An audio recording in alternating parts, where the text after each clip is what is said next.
Hi everyone, is your Microsoft Store missing on Windows 11 or Windows 10 and the Windows PowerShell method is not working anymore?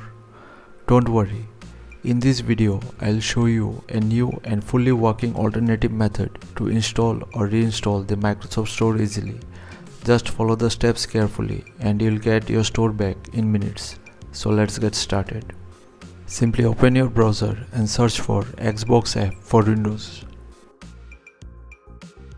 From the search results, go to this first web page and download the app from here. Once downloaded, run the app.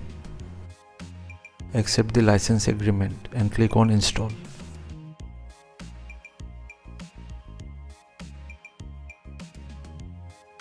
Once the installation is complete, click here.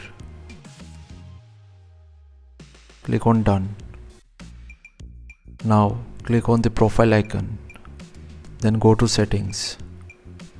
From here click on app. You'll see the option of Microsoft Store. Simply click on install here.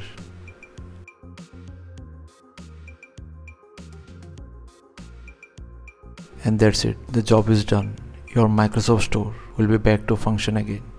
So thanks for watching. Please feel free to subscribe and support the channel if you found the content helpful. Thank you.